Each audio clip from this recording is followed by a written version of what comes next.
Les amis, bonsoir. On se retrouve pour un débrief d'une nouvelle victoire au Metropolitano, la deuxième de la saison. Et bien évidemment, on est en finale de cette Coupe du Roi. On sera opposé au Real Madrid pour une finale d'exception, un classico en finale de Copa. C'est pas arrivé depuis un petit moment. En tout cas, ça va être un match énorme. Mais bon, on va se concentrer sur cette demi-finale qui a quand même été très intéressante du côté du Metropolitano, bien disputée, bien agressif, beaucoup d'agressivité des hommes de Simeone. Malheureusement, ça n'a pas suffi. Ils encaissent un but et ils n'en mettent aucun chez eux devant leur public pour perdre 1-0. On va juste revenir sur le match. Juste avant ça, les gars, j'aimerais bien vous dire de vous abonner.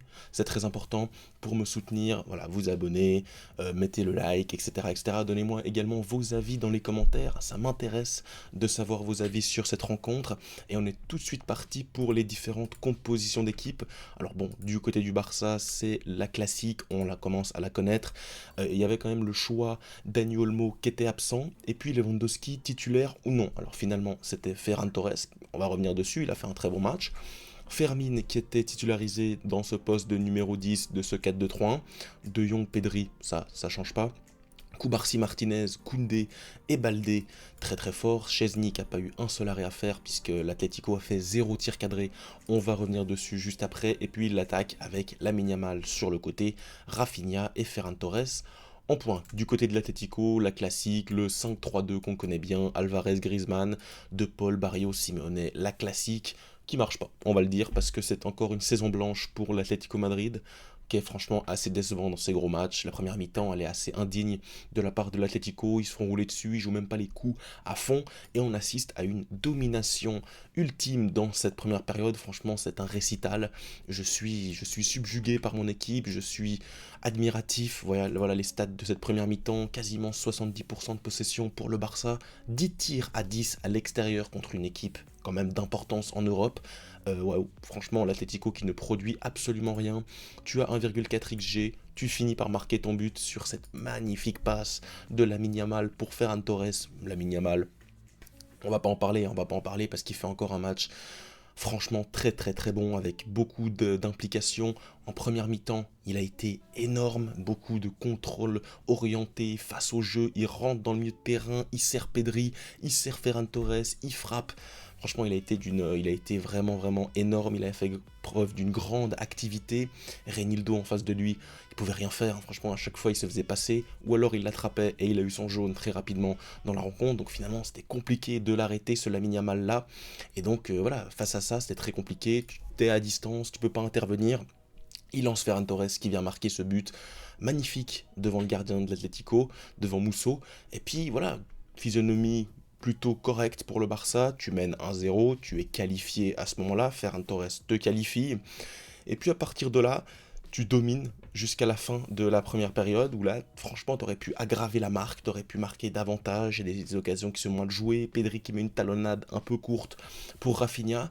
Et puis vient la mi-temps où là, voilà, t'es quand même dans une situation plutôt favorable, tu mènes 1-0, t'as la qualif en poche, et là, Simeone fait trois changements, on peut les voir juste ici, il fait rentrer notamment l'anglais, Ravi Galan et Sorloth. Et à ce moment-là, la physionomie de match change un petit peu après la mi-temps. Le FC Barcelone est dans une posture un peu différente. Je pense que ça va se refléter au niveau des statistiques. Voilà, on passe de 70 à 46. On est dominé au niveau de la possession en deuxième période. Vous allez me dire, c'est plutôt logique, je vais vous répondre oui. Mais ça a coïncidé également avec le Barça qui a accepté cette position de voilà plus bas sur le terrain, un bloc médian, moins de pressing véritablement pour étouffer son adversaire. Et ça, c'est quand même une vision que Flick nous a peu montré cette saison, le fait de limite accepter le résultat, le prendre, voilà, on sait que le résultat à ce moment-là, il est positif pour nous, et ben on va se servir de ce résultat-là pour jouer d'une différente manière. Actuellement, et sur le début de saison, voilà, on a l'habitude d'un Hansi Flick qui demande tout le temps de presser, d'aller encore plus loin, d'aller chercher le but en plus, etc., etc. Là, c'était pas tellement le cas. Alors oui, tu as eu des contre-attaques, on va revenir dessus, tu aurais pu mieux jouer les coups, tu aurais même pu marquer plus de buts. On va en revenir parce que voilà, tu as beaucoup d'actions, notamment celle de Rafinha, des frappes de Lamine Yamal, qu'aurait pu terminer au fond, Lewandowski sur corner. Voilà, tu aurais pu faire encore plus mal à cette équipe, mais malgré tout, tu as été en difficulté à aucune reprise. Alors tu as eu un but hors jeu, tu as eu deux trois frappes ici et là, mais zéro tir cadré, il y a eu zéro occasion dangereuse, j'ai pas l'occasion, j'ai pas d'idée d'une occasion dangereuse de l'Atlético. Chesney n'a pas eu d'arrêt à effectuer, il a été très bon, il a gardé le ballon, il a gagné du temps, il l'a pris avec les mains.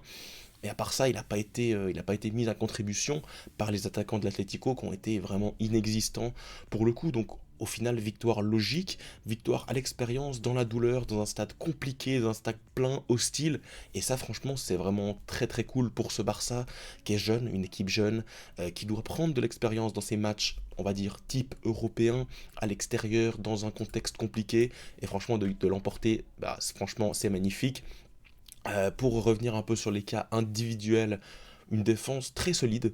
Inigo Martinez, Baldé, Koubarsi, Koundé, patron Koundé qui a fait je sais pas combien d'interceptions de centre, surtout en fin de match, il a été énorme. Franchement, Koundé, quelle saison il fait, il enchaîne tous les 3 matchs, il a enchaîné 3 matchs en 6 jours, 3 victoires, 3 matchs énormes de Koundé, franchement c'est top, top, top. On voit que dans ce genre de match, Frenkie de Jong et Pedri, tu peux pas les sortir parce qu'ils sont trop importants.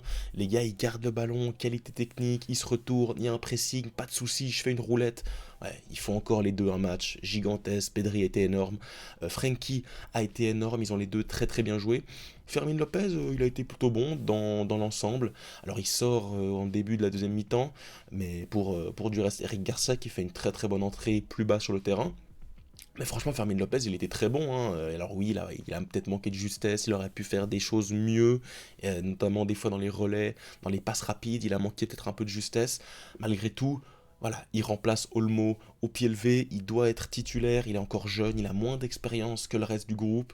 Titulaire au numéro 10 de cette équipe-là, à l'extérieur, au Wanda. Franchement, il fait quand même un bon match. Je vais pas le tomber dessus, c'est pas le but.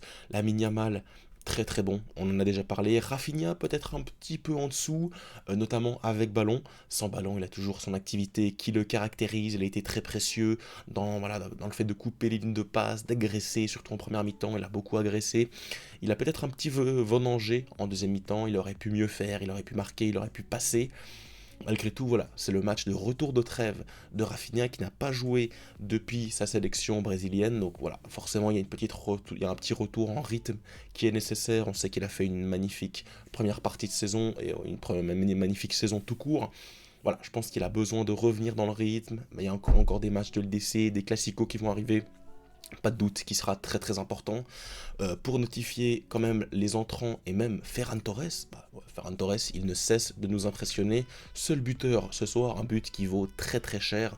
Donc franchement, gros GG à Ferran Torres qui, dans le jeu, avec ballon, sans ballon, les appels de balles, bah franchement, il est parfait. Il fait encore un top match ce soir.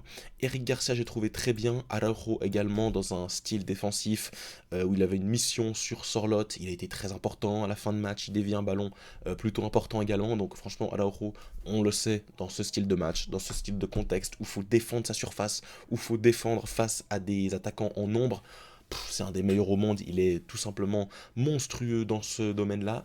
Le domaine où il est un peu plus en difficulté, c'est quand il y joue haut, il joue loin de son but, il joue avec le jeu devant lui, avec le ballon au pied, où il doit créer, où il doit trouver des lignes de passe, c'est là où il est moins bon. Dans ce cas-là, dans ce cas de ce match, et dans le cas de son entrée précisément, c'est pour ça que Hansi Flick le fait aussi, il est très fort. Il est très fort et pour remplacer un Koubarsi, ouais, on sait que Ronald Araujo dans l'impact, ça va être meilleur. Lewandowski, pour moi, fait une bonne entrée. Alors oui, il y a des coups qui jouent mal, mais il a pressé, hein, il rentre 20 minutes, il faut qu'il soit là au pressing, ça a été le cas, il a été précieux défensivement, coup de pied arrêté, c'est quelqu'un qui est grand.